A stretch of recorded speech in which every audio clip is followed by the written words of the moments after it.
Hello friends, welcome back. स्वागत है आपका आज के हमारे environmental science, particularly air pollution. और जब बात आ जाए एयर क्वालिटी, खासतौर से एनसीआर रीजन की, जिसको एक बहुत इंपैक्टिंग इवेंट है, जिसको कहा जाता है कि जब पैडी की फसल या चावल की फसल, राइस की फसल जब कट जाती है तो उसका जो स्टबल बच जाता है, ऊपर से आप काट लेंगे, स्टबल बच जाएगा, डंठल बच जाएगा या स्ट्रॉ बच जाएगा, उसको जब हमारे फार्मर्स बर्न करना शुरू करते हैं, पर्टिकुलरली अक्टूबर नवंबर के मंथ में, और दिवाली के आसपास, दिवाली से थोड़े दिन बाद, दिवाली से पहले, ये क्रॉप रेसिड्यू बर्निंग जो होता है, इसके बर्न होने से पूरा एनसीआर एक मेजर एयर पोल्यूशन से सफर होता है। क्या वो मेथड्स हो सकते हैं जो हमारे फार्मर्स को हेल्प कर सकते हैं ताकि वो क्रॉप रेसिड्यूज को इतना बर्न ना करें? क्या वो इनिशिएटिव्स हो सकते हैं जो इफेक्टिव रहे हैं? कौन से जो इनिशिएटिव्स हैं वो एक्सपेरिमेंटली, प्रैक्टिकली फार्मर्स को मदद कर सकते हैं कि वो क्रॉप रेसिड्यू को बर्न करने के बजाय उसका ऑल्टरनेटिव यूटिलाइज करने की तरफ सोचें? दोस्तों, सबसे पहले ये टॉपिक न्यूज में क्यों रहा? पिछले हफ्ते अगर आप कुछ देखें तो बहुत सारी रिपोर्ट्स आई हैं जिसमें दिल्ली और एनसीआर की जो एयर पोल्यूशन है उसको वर्स्ट कंडीशन में आंका गया है। और अगले कुछ वीक्स में, पर्टिकुलरली दिवाली जैसे अप्रोच कर रही है, millions of Indians, particularly NCR region में, उनका जो एयर क्वालिटी होगी वो इतनी खराब हो जाएगी कि खासतौर से जो हमारे पेशेंट्स हैं, ओल्ड एज पेशेंट्स हैं या फिर एस्थमेटिक पेशेंट्स हैं या चिल्ड्रन हैं, उनके लिए डे लाइट में भी ब्रीथ करना बहुत मुश्किल हो जाएगा। जिसकी वजह से हर साल अब दिवाली के जो क्रैकर्स हैं उन पे बैन लगाया जाता है और भी मेजर्स लिए जा रहे हैं। एनसीआर के ट्रैफिक को कैसे रीरूट किया जाए उसके बारे में गवर्नमेंट कई इनिशिएटिव्स ले रही हैं। लेकिन कुल मिला के क्यों ये एयर क्वालिटी इस टाइम पे बहुत ज्यादा खराब हो जाती है, ये मुझे लगता है साइंटिफिकली प्रूवन है कि जो हमारे फार्मर्स हैं उनका स्टबल बर्निंग होता है अपने फील्ड्स को क्लियर करने के लिए, ताकि अगली हार्वेस्ट के लिए, कल्टीवेशन के लिए फील्ड्स को रेडी कर सकें, क्योंकि विंटर में उनको व्हीट या गेहूं की बेसिकली खेती करनी होती है। उस वजह से एकदम से रफली 1-1.5 महीने का जो पीरियड होता है, इसमें एयर क्वालिटी बहुत ज्यादा खराब हो जाती है। ये एक इंपॉर्टेंट हेल्थ हजार्ड है, उसके साथ एक एनवायरमेंटल हजार्ड भी है। और अगर आप 2018 की लैंसेट स्टडी देख लें तो उसमें बहुत क्लियरली डेमोन्स्ट्रेटेड है कि ये जो क्रॉप रेसिड्यू बर्निंग है, जिसकी वजह से एयर पोल्यूशन इतना बढ़ जाता है, एयर क्वालिटी खराब हो जाती है, इंडिया में सबसे बड़ा रीजन है प्री मैच्योर डेथ्स का। हर बार डिबेट होती है कि इश्यू हमें पता है लेकिन सॉल्यूशन क्या हो सकते हैं, उस बारे में क्या अभी तक करने की कोशिश की गई है? क्यों हम रोबस्ट स्टेप्स नहीं लेते हैं ताकि इस रेकरिंग प्रॉब्लम को, जो हर साल बेसिकली हमें फेस करनी पड़ती है, हमारी पॉपुलेशन को फेस करनी पड़ती है, इसका कोई इफेक्टिव सॉल्यूशन निकाला जा सके? एक स्टडी कंडक्ट की गई है जिसमें कई तरह के इंसेंटिव्स फार्मर्स को दिए गए हैं और कुछ इंसेंटिव्स इफेक्टिव दिखाई दिए हैं, कुछ इंसेंटिव शायद इतने इफेक्टिव ना दिखाई दिए हों। चलिए उनके बारे में डिस्कशन हो जाए, क्योंकि ये रियल स्टडी है। क्या काम कर सकता है और क्या हो सकता है मेथड काम ना करे, इसके बारे में अगर हम जान जाएंगे तो पॉलिसी प्रिस्क्रिप्शन के थ्रू खासतौर से आपके एग्जाम्स में आपके काम आ सकता है। एग्जाम्पल्स कोट करने में, आपके ऐसे में, आपके एथिक्स के पेपर में, आपके साइंस एंड टेक्नोलॉजी में, एग्रीकल्चर में, बहुत सारे डिफरेंट सब्जेक्ट्स में।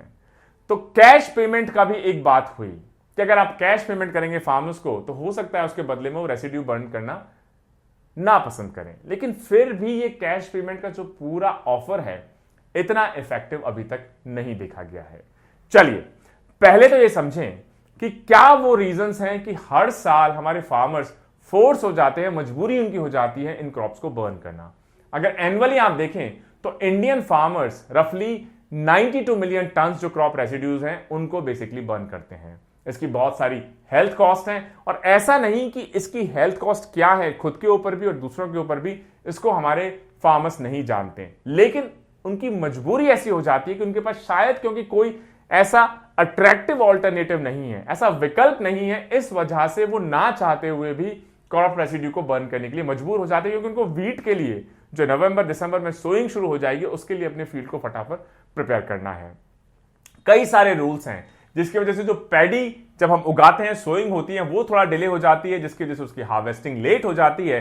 इसका मतलब जो टाइम पीरियड है कि आप पैडी को हार्वेस्ट करेंगे, कट करेंगे और व्हीट के लिए फार्म को अपने रेडी करेंगे उसको कल्टीवेट करने के लिए, दोनों के बीच में गैप बेसिकली बहुत ज्यादा नहीं बच जाता है, जिसकी वजह से फार्मर्स को जो पहले से ही फाइनेंशियली स्ट्रैप्ड हैं, बहुत ज्यादा कैश अवेलेबल नहीं है, उनको मजबूरन ऐसे चीप ऑप्शंस चूज करने पड़ते हैं कि पैडी के कल्टीवेशन के बाद, हार्वेस्टिंग के बाद वो फटाफट बिना ज्यादा खर्चा किए अपने फार्म को वीट कल्टीवेशन के लिए रेडी कर सके। और इस वजह से सुप्रीम कोर्ट के भी डायरेक्शंस आए हैं, गवर्नमेंट के भी डायरेक्शंस हैं कि अगर कोई भी अपना स्टबल बर्निंग करता है तो उससे पेनल्टी वसूल की जाए, इनफैक्ट उसके खिलाफ एफआईआर की जाए। बहुत सारे ऐसे केसेस हुए भी हैं। लेकिन प्रैक्टिकली अगर आप देखें तो अगर फार्मर्स के पास सच में कोई अट्रैक्टिव ऑप्शन होता जिससे वो क्रॉप रेसिड्यूज को बर्न ना करें या प्रॉपर इंसेंटिव कोई होता तो वो जानबूझकर ये क्यों करते। अगर आप उसके ऊपर पेनल्टी लगाएंगे तो पहले से ही गरीब जो किसान है उसके लिए और ज्यादा फाइनेंशियल डिस्ट्रेस दिक्कतें आप खड़ी कर देंगे।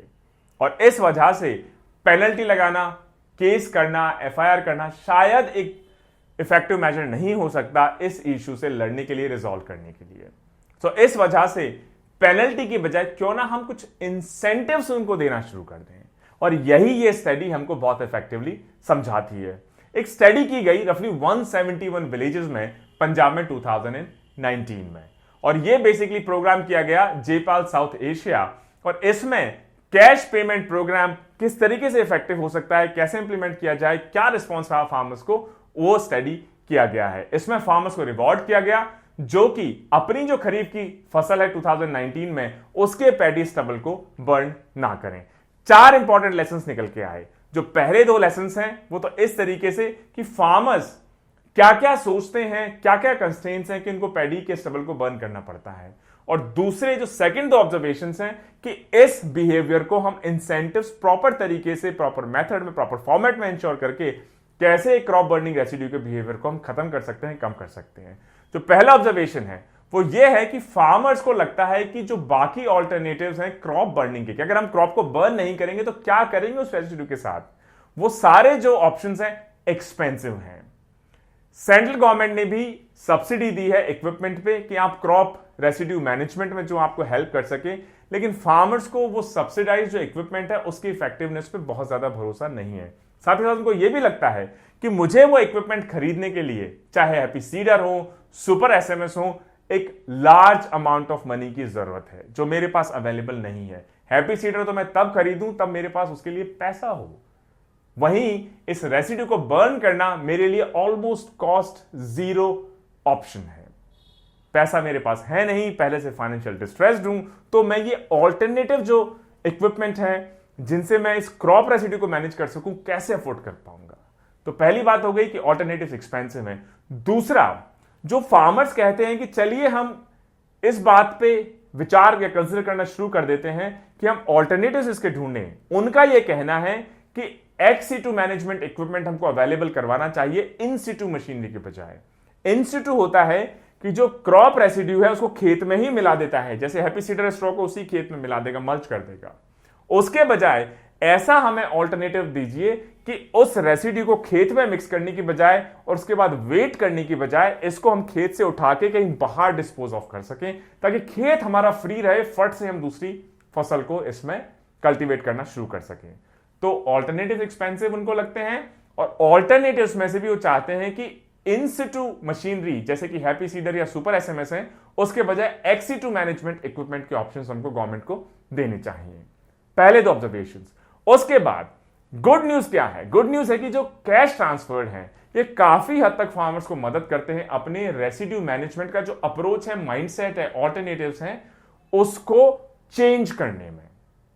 इसका मतलब फाइनेंशियल कैलकुलस या पैसा एक ऐसी चीज है कि अगर हम ठीक तरीके से सही लोगों को सही अमाउंट में सही टाइम पे पहुंचा दें तो शायद हमारे जो फार्मर्स हैं वो पहले से जो सेल्फ अवेयर है कि हमारे क्रॉप रेसिड्यू बर्निंग से बहुत लोगों की जान जा सकती है, ब्रेथलेसनेस का इश्यू हो सकता है, एयर पोल्यूशन बढ़ता है, वो भी खुद मोटिवेट होके अपने इस बिहेवियर को चेंज करने के लिए तैयार हो जाएं।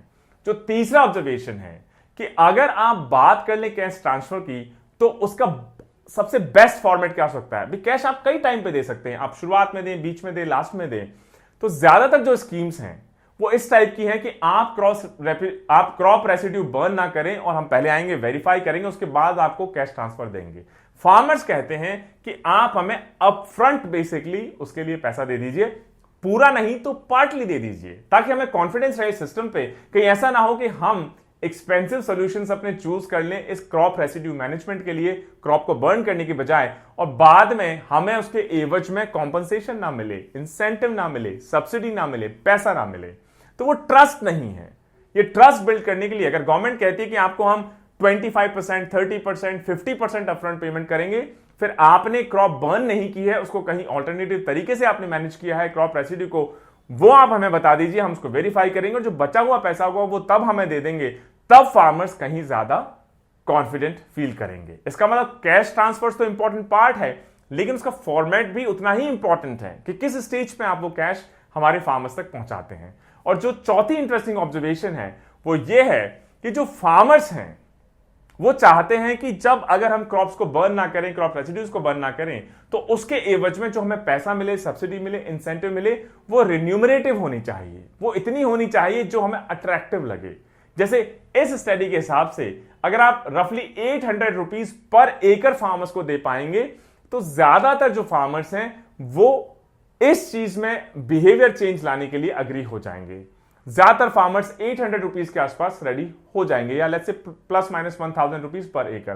कुछ फार्मर्स हो सकता है थोड़ा सा ज्यादा एक्सपेक्ट करें, अप टू 1500 रुपीज पर एकड़, बट जिस स्केल की प्रॉब्लम है एनसीआर में, पर्टिकुलरली क्रॉप बर्निंग की और एयर पोल्यूशन की, हो सकता है उसको रिजॉल्व करने के लिए ये बहुत बड़ा अमाउंट निकलकर ना आए।